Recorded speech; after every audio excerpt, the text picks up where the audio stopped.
बेंगलुरु के गुलिस्तान शादी महल में एक रोजा हज तरबियती प्रोग्राम। हिजरत हज उम्रा सर्विस की जानिब से हुआ प्रोग्राम। अल बलदुल अमीन टूर्स इंटरनेशनल भी शामिल। तो दोस्तों, ये नूरानी व रूहानी मंजर आप देख रहे हैं। हिजरत हज उम्रा टूर्स सर्विस की जानिब से हुए एक रोजा हज तरबियती प्रोग्राम का इस साल इन प्राइवेट हज ऑपरेटर्स के जरिए 220 आज़मीन को हज बैतुल्लाह की सआदत हासिल हो रही है। तरबियती प्रोग्राम में बेंगलुरु सिटी जामिया मस्जिद के खतीब व इमाम मौलाना मुफ्ती मोहम्मद मकसूद इमरान रशादी और मौलाना मुफ्ती सईद कुरैशी ने खिताब किया। हज पर जाने वालों की मौसर तरीके से रहनुमाई फरमाई और अपने अपने खिताब के जरिए कीमती बातें पेश की। 22 अप्रैल 2026 बरोज चहारशंबा ये अजीमुशान इजलास हुआ। दोस्तों, हिजरत हज उम्रा सर्विस इदारा पिछले 12 सालों से इस शोबे में काम कर रहा है। सेंट्रल हज कमेटी गवर्नमेंट ऑफ इंडिया में ये एक रजिस्टर्ड इदारा है। हिजरत हज और उम्रा सर्विस के जरिए इस बार 220 आज़मीन हज 3 परवाज़ों के जरिए बेंगलुरु से जिद्दा के लिए रवाना होंगे। 18 मई, 19 मई और 20 मई इन 3 दिनों में 220 आज़मीन हज जिद्दा के लिए रवाना होंगे। कुल 35 दिनों का सफर होगा। इस मुबारक मौके पर मौलाना मकसूद इमरान रशादी और मुफ्ती सईद कुरैशी ने तमाम आज़मीन हज के सफर की आसानी और कामयाबी के लिए नेक ख्वाहिशात, नेक तमन्नाओं का इजहार किया और तमाम आज़मीन हज के लिए दुआ फरमाई। जनूबी हिंद न्यूज़ रिपोर्ट। मांग रहा होगा, आंसू बहा रहा होगा, उसके करीब खड़े हो जाओ, अल्लाह से मांगते रहो, अल्लाह जो कुछ आप इसे अता फरमा दे, अल्लाह मुझे भी अता फरमा दे, पूरी उम्मत को अता फरमा दे। बहुत सारे हाजी हज कमेटी से भी हज बैतुल्लाह के लिए रवाना हो रहे हैं। मुख्तलिफ टूर से भी हज बैतुल्लाह के लिए रवाना हो रहे हैं। हम तमाम उन हाजियों से यही गुजारिश करना चाहेंगे, जाने से पहले हर एक खूब तैयारी करके जाए। जैसे क़ियामत के दिन नफ्सी नफ्सी का आलम होता है, इसी तरह हज में भी नफ्सी नफ्सी का आलम होता है। तो उस वजह से पूरी तरह सीख कर जाए। तो हमारे अहबाब यहाँ माशाअल्लाह इसका इंतज़ाम किए हैं और पूरी तरह से यहाँ सीखने का निज़ाम बनाए हैं। तो उम्मीद करता हूँ कि जितने भी हाजी इस साल हज बैतुल्लाह के लिए जा रहे हैं वो पूरे अरकान को और पूरे आमाल को और पूरे तौर तरीके को सीख कर जाएंगे और उम्रा भी अदा करेंगे, हज बैतुल्लाह भी अदा करेंगे और ऐसे ही मस्जिद नबवी की हाज़िरी को भी वहाँ हाज़िरी देंगे और मुख्तलिफ जितनी भी ज़ियारतें हैं उन ज़ियारतों को भी आप देखेंगे। अल्लाह करे कि ये हमारे हिजरा टूर वाले अहबाब भी यहाँ हाजियों के लिए जो तरबियती प्रोग्राम रखा था शुरू से लेके अब तक हाजी सीखे हैं, समझे हैं, कोशिश किए हैं। मुख्तलिफ सवालात भी होते हैं, अगर सवालात हो तो वो उलमा से पूछें, इंशाअल्लाह आपके सवालात के जवाबात उलमा देंगे। उम्मीद है कि अल्लाह रब्बुल जलाल आपके हज को हज मबरूर बनाएंगे, हज मकबूल बनाएंगे। लैसा लहुल जज़ा इल्लल जन्नह का जो हमारे लिए परवाना दिए हैं अल्लाह के रसूल अलैहि सलाम, अल्लाह रब्बुल जलाल इन हाजियों को नवाजेंगे। अल्लाह खैर फरमाए। अस्सलाम वालेकुम, मैं ज़हीर अहमद हिजरत हज उम्रा सर्विस की जानिब से आज ये जो हमारा है हज तरबियती प्रोग्राम है उस सिलसिले में जो है जुड़ना हुआ है। अल्हम्दुलिल्लाह आगे जो है हमारे मौलाना सईद अहमद कुरैशी साहब का और दूसरा जो है मकसूद इमरान साहब का भी इंशाल्लाह बात होगी। बात के बाद जो है हाजियों की तरतीब बनेगी कि कौन से हाजी किस वक्त किस ग्रुप से जाना है, किस फाइल से उनका काम हो रहा बोल के। तो इंशाल्लाह उसके सब बारे में तफसील से बात आएगी आगे भी इंशाल्लाह। तो ये हज का जो है हमारा तरबियती प्रोग्राम है कि उन लोगों को हज के जो 5 दिन होते हैं उसमें उनका क़याम कैसा रहेगा, उन लोगों के ज़िम्मेदार कौन रहेंगे, उन लोगों का जाना आने की क्या निज़ाम बनेगा, ये सारी चीज़ें इंशाल्लाह वो आज बात में आएंगी इंशाल्लाह। अस्सलामु अलैकुम वरहमतुल्लाहि वबरकातुहू। मैं रशीदुर रहमान शिहाब अल बलदुल अमीन टूर्स इंटरनेशनल की जानिब से हमारा और हिजरत हज उम्रा सर्विस जो अभी हमारे बड़े भाई ज़हीर अहमद साहब जिनसे अपने जो आपके साथ मुखातिब थे, हमारा हज ओरिएंटेशन प्रोग्राम है हाजियों की रहनुमाई के लिए।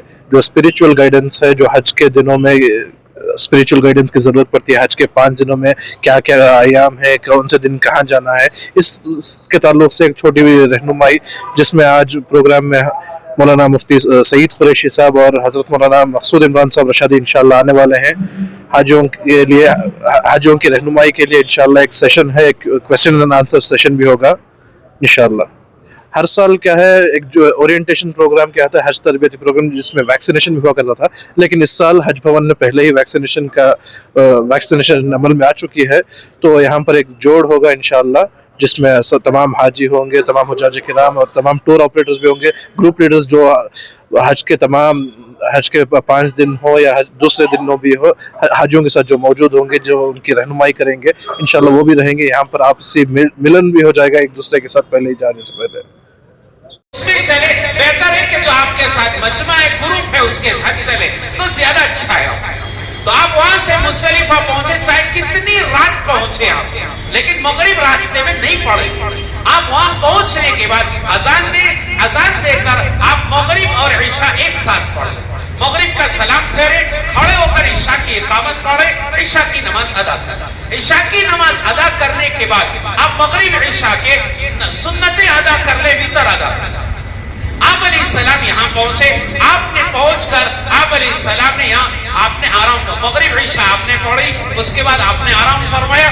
کتابوں میں علماء نے بہت تلاش کیا ہے, لیکن یہ نہیں ملا ہے کہ اس رات آپ نے تہجد پڑھی ہے کہ نہیں پڑھی, لیکن غالب کو مانے کہ آپ نے اس رات میں تہجد نہیں پڑھی.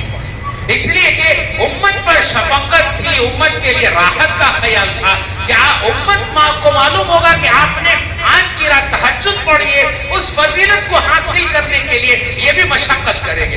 دن بھر تھکے ہوئے پھر اٹھیں گے, تہجد کے لیے جاگنا مشقت ہو جائے گی. اس لیے آپ علیہ السلام نے امت پر آسانی کے لیے آج کی رات آپ نے تہجد نہیں پڑھی. وہاں آپ نے دعائیں مانگی, گھنٹوں آپ نے دعائیں مانگی. پھر آپ نے مزدلفہ میں بھی دعا مانگی. مزدلفہ بھی دعا کے قبولیت کی جگہ ہے, مزدلفہ میں مانگی. وہاں پر ایک دعا قبول نہیں ہوئی تھی, رہ گئی تھی. وہ دعا تھی کہ اللہ ظالم کو بھی معاف فرما لے, ظالم کو بھی معاف فرما لے. تجھے اس بات کا اختیار ہے کہ مظلوم کو اپنی طرف سے بدلہ دے دے, ظالم کو معاف کر دے. عرفات میں یہ دعا قبول نہیں ہوئی, کہا کہ نہیں, ظالم سے تو بدلہ لیا جائے. پھر آپ دعا فرماتے رہے کہ اللہ آپ اس پر قادر ہے کہ ظالم کو معاف کر دے, مظلوم کو آپ اپنی طرف سے بدلہ دے. عرفات میں دعا کرتے رہے. پھر مزدلفہ کہ آپ نے یہ دعا مانگی, اللہ نے یہ دعا بھی قبول کی. عطا فرما تمام ارکان کو, اعمال کو صحیح طریقے سے جیسے آپ چاہتے ہیں, جس سے آپ راضی ہو جائیں, خوش ہو جائیں, اسی طرح تمام اعمال کو ادا کرنے کی توفیق عطا فرما. اللہ اس سال بھی دھوپ ہوگی, ہمارے حاجی چاہے ہمارے خواتین ہو, چاہے مرد حاجی ہو, چاہے بوڑھے ہو, جوان ہو, شدت کی دھوپ پڑنے کے باوجود تمام ارکان کو ادا کرنے کی پوری فکر کرتے ہیں. اللہ ہمارے ان تمام حاجیوں کے ان اعمال کو قبول فرما. اے اللہ, اے اللہ, اے اللہ, تیرے علاوہ کوئی اور جاننے والا نہیں ہے, تیرے علاوہ کوئی اور دیکھنے والا نہیں ہے. صرف اور صرف تجھے راضی کرنے کے لیے ہمارے یہ بھائی اللہ ہمارے یہ حجاج جائیں گے, دعا کریں گے, نبی علیہ السلام کے روزے پہ حاضری دیں گے. اللہ ان کی تمام حاضری کو اپنی بارگاہ میں قبول فرما لے. اے اللہ, اے اللہ, ہر قسم کے شر سے ہمارے ان تمام حاجیوں کی حفاظت فرما, آپسی لڑائی جھگڑوں سے حفاظت فرما. اے اللہ ہمارے ان حاجیوں کی برکت سے پورے عالم میں امن و امان کے فیصلے فرما. بیت المقدس کی حفاظت فرما, غزہ کے مسلمانوں کی حفاظت فرما, جن کے لیے کھانے کی تکلیف ہے, پینے کے پانی کی تکلیف ہے, دوائیوں کی پریشانی ہے. اے اللہ سر چھپانے کے لیے چھت نہیں ہے, لاکھوں ہمارے بھائی بے گھر ہو چکے ہیں. اللہ ہمارے ان تمام بھائیوں کی مدد فرما. اللہ ہمارے ان حاجیوں کی برکت سے ان کے لیے آسانیاں پیدا فرما. اے اللہ, اے اللہ, جتنے بھی حاجی ہم سب کے نمائندے بن کے جا رہے ہیں, اللہ ان کے حج کو حج مبرور بنا دیجئے، حج مقبول بنا دیجئے، لیس لہ الجزاء الا الجنہ کی خوشخبریاں سنا دیجئے۔ من حج للہ فلم یرفس ولم یفسق رجع کیوم ولدتہ امہ کی طرح حج کرنا نصیب فرما